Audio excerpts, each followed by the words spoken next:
فرماتی ہیں کہ ایک مرتبہ میں اندھیرے کمرے میں، لائٹ کا زمانہ تو تھا نہیں، اور فقیری کا، کیونکہ فقیری کو اللہ کے رسول نے اپنے سر کا تاج کہا، الفقر فخری، میرا فقر جو ہے میرا تاج ہے۔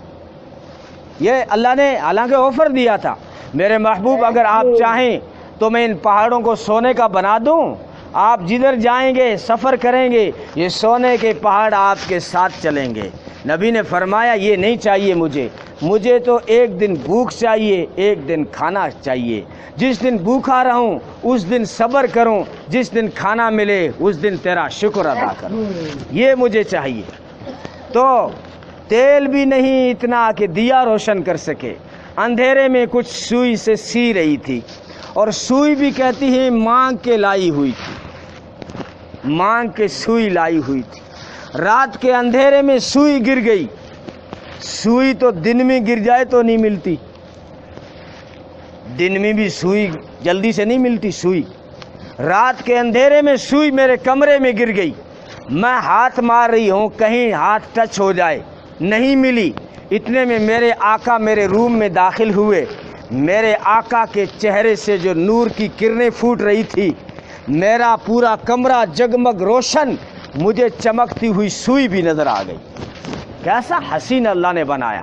صحابہ کہتے تھے، حضرت جابر بن سمرہ کہتے ہیں کہ یہ چاند کی جب 14 تاریخ ہو جاتی، یہ 14 کو بالکل جوان ہوتا ہے چاند، بھرپور روشنی دیتا ہے، کہ چاند کی جب 14 تاریخ ہوتی، میرے آقا مسجد نبوی کے آنگن میں جلوہ افروز ہوتے، سرخ دھاری دار چادر اوڑھے ہوئے تشریف فرما ہوتے۔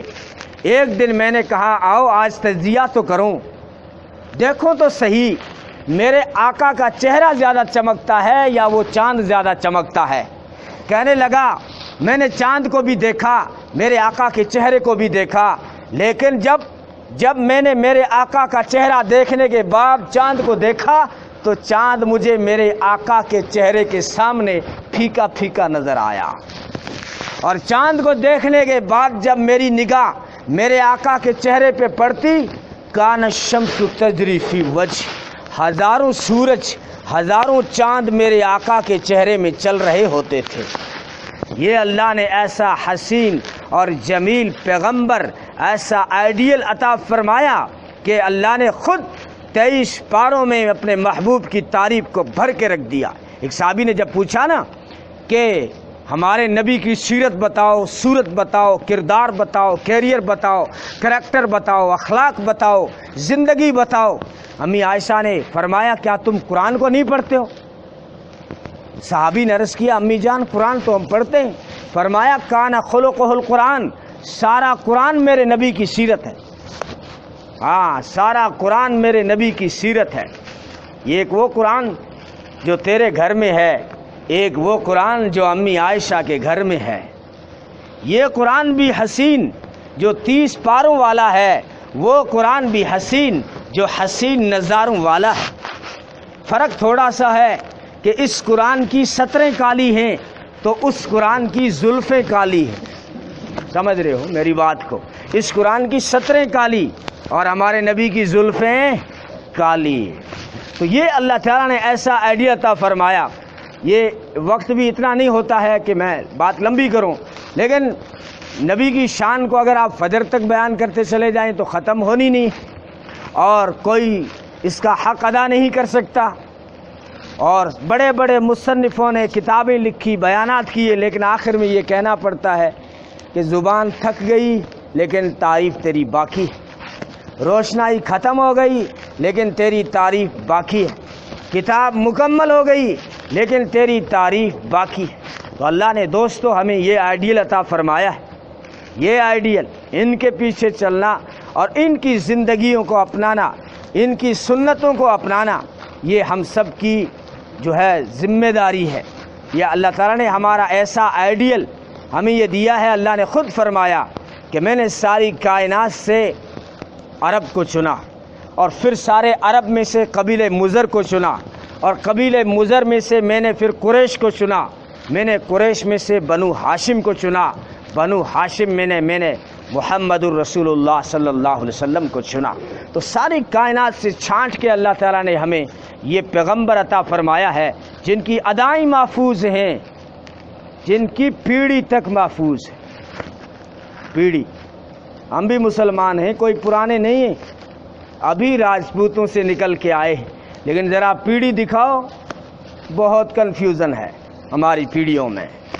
یہاں کتنا عرصہ گزر گیا، محمد صلی اللہ علیہ وسلم، محمد بن عبداللہ بن عبد المطلب بن ہاشم بن عبد مناف بن قصی بن کلاب بن مرہ بن کعب بن لوئی بن غالب بن فہر بن مالک بن نضر بن کنانہ بن خزیمہ بن مدرکہ بن الیاس بن مزر بن نزار بن مہد بن عدنان بن عبد بن حمیسہ بن سلامان بن عوس بن بوز بن قموال بن ابی بن عوام بن ناشد بن حذا بن بلداس بن یدلاف بن طابخ بن جاحم بن ناحش بن ماخی بن عیفی بن عبقر بن عبید بن عدعاء بن حمدان بن سنبر بن یسربی بن یحزن بن یلحن بن اروا بن عیزی بن ذیشان بن عیسر بن اقناد بن ایہام بن مقصر بن ناحد بن زارع بن سمیع بن مزیع بن عوض بن عیرام بن قیدار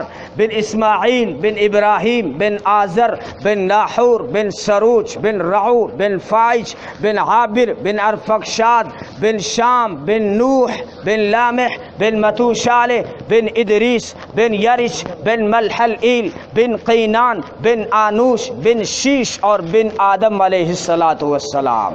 یہ تیرے میرے نبی کی پیڑھی تک یوں محفوظ ہے، تو کیا اس کی سنتیں محفوظ نہیں ہوں گی؟ کیا اس کا طریقہ محفوظ نہیں ہوگا؟ جب میں تو کہا کرتا ہوں، جب استنجا کا طریقہ بتا کے چلے گئے تو اب کون سا طریقہ ہم سے چھپایا ہوگا؟ جب چونٹی کا حق بتا دیا تو اب کس کا حق چھپایا ہوگا؟ ہاں، تو ہر موقع کا طریقہ ہمیں بتا کے گئے ہیں۔ ہم آزاد نہیں ہیں، آزاد اس لیے نہیں ہیں کہ ہم نے ایک کلمے کا اقرار کیا ہے۔ یہ کلمے کا اقرار اپنے پیچھے چھپی ہوئی ذمہ داریاں رکھتا ہے تو سمپل سا ہی پڑھنے میں، لا الہ الا اللہ محمد الرسول اللہ صلی اللہ علیہ وسلم، بس پڑھ لیا آپ نے دل سے، آپ مسلمان ہو گئے۔ لیکن کلمہ، علامہ اقبال کہتے تھے چوں گویم مسلمانم بلرزم کہ دانم مشکلات لا الہ را، کہتے ہیں جب میں نے سنا نا میں مسلمان ہوں تو میں کانپ گیا، کیونکہ میں جانتا ہوں کہ کلمے کی مشکل کیا ہے۔ کلمہ پڑھنے سے کیا ذمہ داریاں عائد ہوتی ہیں؟ بول تو چھوٹے ہوتے ہیں بعض مرتبہ، نکاح کے وقت آپ نے مجلس میں تو شامل ہوتے ہی ہے نا، لڑکی سے کوئی فائل نہیں سنائی جاتی۔ میں خود نکاح پڑھانے کا موقع ملتا ہے تو بس 2 جملے کہتے ہیں لڑکی کو، فلاں کا بیٹا ہے، فلاں کا پوتا ہے، اتنی مہر ہے، تیری نکاح میں دے رہے ہیں، قبول ہے؟ وہ کہتی ہے قبول ہے، بس اس نے ایک لفظ بولا ہے، کیا بولا؟ قبول ہے۔ لیکن اس قبول کے پیچھے ذمہ داریاں کتنی ہیں؟ باپ کا گھر چھوڑنا پڑے گا۔ اب وہاں حالانکہ فائل پہلے سنا دی جاتی تو شاید وہ قبول کرتی نہیں۔ اگر ہم فائل بنائیں، بھائی ایک لڑکا آیا ہے آپ کو لینے، وہ ان کے گھر جانا ہے، وہاں اس کے لیے کپڑے بھی دھونے ہوں گے، تجھے پریس بھی کرنی ہوگی، تجھے جھاڑو بھی لگانا ہوگا، تجھے برتن مانجنے ہوں گے، بیچاری وہ لڑکی جس نے اپنے امی کے گھر کبھی کھانا ہی نہیں بنایا، کہ تجھے تو طرح طرح کی سبزی بنانی ہوگی، وہاں ساس کی سننی پڑے گی، نندوں کی سننی پڑے گی، وہاں تو دیورانیاں ہیں، جیٹھانیاں ہیں، وہ بھی کچھ سنائیں گے، اور وہاں پہ تو سب کی خادم بن جائے گی، صبح 5 بجے اٹھے گی، رات کو 10 بجے سوئے گی، لگی رہے گی کمی کی طرح، سارے کا تیری ذمہ داری ہے۔ اور بارش کا موسم آئے گا بیٹی، کھیت بھی جانا پڑ جائے گا، اور گھاس کا گٹھر سر پہ رکھنا پڑے گا، بھینس کا دودھ نکالنا ہوگا، بچوں کا پخانہ صاف کرنا ہوگا، برتن مانجنے ہوں گے، روٹی بنانی ہوگی۔ اگر ہم نکاح کے وقت یہ ساری فائل سامنے رکھ دیں تو بولے کہ میں نہیں قبول کرتی۔ تو ہم نے جو کلمہ پڑھا ہے لا الہ الا اللہ محمد الرسول اللہ صلی اللہ علیہ وسلم، تو اب بھی اس کلمے کے پیچھے بھی بہت ساری ذمہ داریاں ہیں۔ جیسے ہی ہم نے کلمہ پڑھا، اگر مسلمان ہو تو نماز پڑھنی پڑے گی، رمضان آئے گا چاہے گرمی میں آئے چاہے جون میں جولائی میں، روزے رکھنے پڑیں گے، کیونکہ تو نے کلمہ پڑھا ہے، تو نے کہا ہے کہ اللہ کے حکم کو مانوں گا، نبی کے طریقے کو مانوں گا۔ تو کلمہ پڑھا تو ذمہ داری بھی آ گئی، نماز پڑھنی پڑے گی، زکوٰۃ مالدار ہے تو سال میں ایک بار دینی پڑے گی، مال اللہ نے دیا ہے، زندگی میں ایک بار حج کرنا ہوگا تجھے، تو نے کلمہ پڑھا ہے، اس کے پیچھے بڑی ذمہ داریاں تجھ پہ عائد ہو گئی ہیں۔ اب تجھے ہر موقع پہ دیکھنا پڑے گا کہ اس موڑ پہ کلمے کی کیا ذمہ داری ہے۔ یہی حدیث کا مطلب ہے کہ یہ دنیا مومن کے لیے قید خانہ ہے۔ قید خانہ کیوں ہے؟ کہ ہر ڈپارٹمنٹ میں، ہر شعبے میں اس کو یہ دیکھنا پڑتا ہے، چاہے موقع خوشی کا ہو چاہے غمی کا ہو۔ خوشی کے موقع پہ انسان آپے سے باہر ہو جاتا ہے، آپے سے باہر ہو جاتا ہے، حد کروس کر جاتا ہے۔ شادی آئی، اچھے خاصے لوگ ناچنے لگ جاتے ہیں۔ بھائی تیجے کیا ہو گیا؟ تو سمجھدار تھا یار، کل تک تسبیح ہاتھ میں لیے اچھی باتیں کر رہا تھا، شادی آئی خود ناچ رہا ہے، دلہے کا باپ ناچ رہا ہے، کیا ہو گیا تجھے؟ کہ خوشی میں بہت سارے انسان آپے سے باہر ہو جاتے ہیں، فرتے خوشی میں، لیکن تم نے کلمہ پڑھا ہے، تم اس کلمے کی ڈور میں بندھے ہوئے ہو، پتنگ کتنی بھی جا، ڈور کسی کے تیری ہاتھ میں کھینچے واپس آنا پڑے گا۔ تو مسلمان، دنیا تیرے لیے اللہ نے بنائی ہے، مسقط چلا جا، دبئی چلا جا، قطر چلا جا، سعودی چلا جا، لیکن تو کلمے کی ڈور میں ہے۔ سعودی میں بھی مسقط میں بھی اگر وقت ہو گیا عصر کا، پڑھنی پڑے گی۔ تو یہ خوشی کا موقع ہو یا غم کے موقع بھی انسان جو ہے نا، فرط غم میں آ کے کچھ حدود پار کر جاتا ہے، حدود پار، ماتم، واویلا۔ اسلام نے روکا ہے تم کلمے کے پابند ہو، خاص کر عورت پہ بہت پابندی ہے، آواز سے رونا عورت کے لیے سختی کے ساتھ منع کیا گیا۔ آپ مسائل ہیں باقاعدہ شریعت میں، عورت اذان نہیں دے سکتی، عورت حج کرنے چلی جائے زور سے لبیک اللہم لبیک نہیں پڑھ سکتی، عورت قرآن کی تلاوت زور سے نہیں کر سکتی۔ کیوں؟ ثواب ہے نا اذان دینے کا، پھر عورت کیوں نہیں دے سکتی؟ اس لیے نہیں دے سکتی کہ اس کی جس طرح اس کی باڈی سطر ہے، چھپانے کی چیز ہے، ایسے ہی اس کی آواز بھی چھپانے کی چیز ہے۔ اس لیے کہا جو عورتیں زور سے روتی ہیں، فرمایا اللہ کے سارے فرشتے، اللہ خود اس عورت پہ لعنت بھیجتے۔ نبی نے فرمایا جب میں معراج پہ گیا، عجیب و غریب عورتوں کو دیکھا کہ یہاں گردن سے لے کے پاؤں تک انسان کی شکل تھی، عورت کی شکل تھی، لیکن یہاں پر کتوں کی نار لگی ہوئی تھی، کتوں کے سر لگے ہوئے تھے اور وہ بھونک رہی تھی۔ میں نے جبریل سے پوچھا یہ فرشتہ بتا تو صحیح ماجرا کیا ہے؟ نیچے یوں لگتا ہے کہ انسان کی باڈی ہے، عورتیں نظر آ رہی ہیں، لیکن اوپر چہرہ کتے کا لگ رہا ہے اور یہ بھونک رہی ہے کتے کی طرح، یہ کیا چکر ہے؟ فرمایا یہ کتے نہیں ہیں۔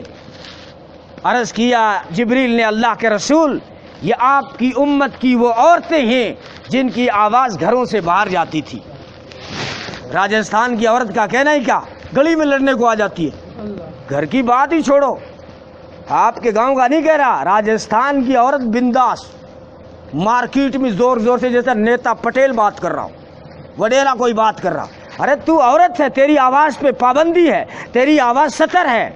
میری ماؤں، عزیز بہنوں اور عزیز بیٹیوں کو چاہیے کہ گھر میں بیٹھک روم میں اگر اجنبی مہمان بیٹھا ہو تو اس عورت کی آواز بیٹھک تک بھی نہ آئے۔